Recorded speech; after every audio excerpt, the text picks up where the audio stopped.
They believed they had Karoline Leavitt was cornered on live television, but when the whole truth was revealed, the cameras were already rolling, the studio lights were shining down on the panelists like a silent audience waiting. This was not the first time she had been on a live political debate. She had seen enough of them to know how things worked. There was some back and forth, some heated exchanges, and at the end of it all, both sides walked away declaring victory. That's just how the game was played. She sat poised, smiling confidently, with her hands folded neatly on the glass table while the host went over introductions. The panel she had participated in before included 2 conservatives, 2 liberals, and a moderator whose job it was to keep things from going completely out of control. Rebecca was no amateur. She had been in the business for more than 20 years, building a reputation as a hard-hitting journalist who never shied away from controversy. She wasn't the loudest person in the room, but her method of delivering her words with a slow, calculated precision that made them land like a gut punch.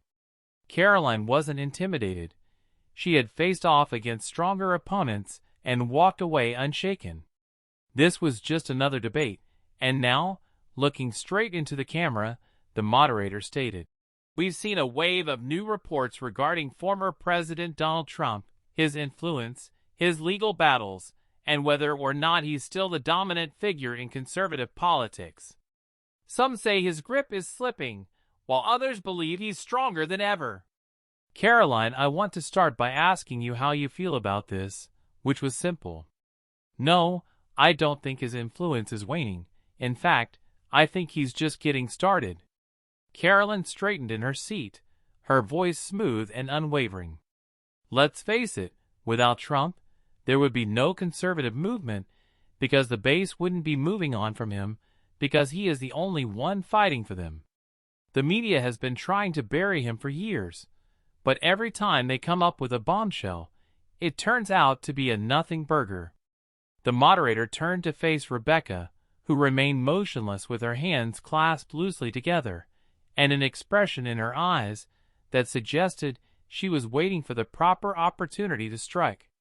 The other conservative panelist nodded. You've written a lot about Trump over the years, Rebecca. What do you think? Rebecca leaned forward a little. When you look at it from inside the bubble, it's easy to say that Trump is still powerful, but when you look outside of it, you see a change that many people aren't willing to acknowledge. I've spoken to strategist insiders and even former supporters who claim that Trump's influence has diminished, and that's not just an opinion, it's supported by data. Examine the decline in endorsements.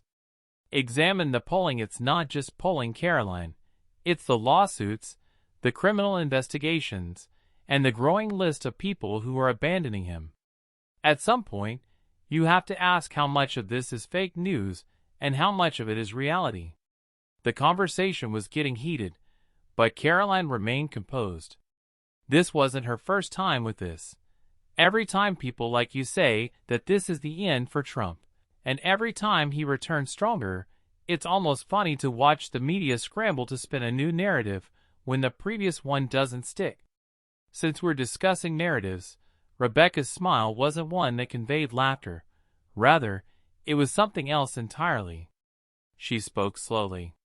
She turned slightly, pointing to the control room behind the cameras. I have something to share tonight that isn't spin. As a journalist, I felt a responsibility to bring forward because if we're going to talk about Trump's future, we have to talk about everything, not just what his supporters want to hear. For a brief moment, there was silence, not the kind that results from a low conversation, but something heavier, before Rebecca revealed something Karoline had not anticipated. Karoline felt a flicker of something in her chest, a gut instinct. The studio's atmosphere changed slightly, but enough to let her know something was approaching.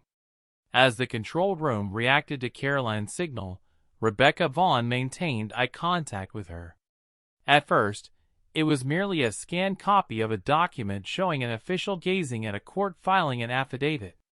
Then, a giant screen behind them flickered and altered, and the panelists turned their heads slightly as the studio lights reflected off the glass table. Rebecca said, "Tapping a manicured finger against her notes is part of a sealed deposition from someone who worked closely with Trump's team, someone who was there behind closed doors for conversations the public was never supposed to hear." Karoline squinted at the fine print, but before she could read any of it, Rebecca spoke. The studio went silent, and even the moderator, who had been carefully neutral up until now, adjusted in his seat. Karoline, I suppose, forced a laugh with a harsh breath. An additional unnamed source, one more unhappy ex-employee seeking a book deal. Rebecca remained unflinching, unidentified, and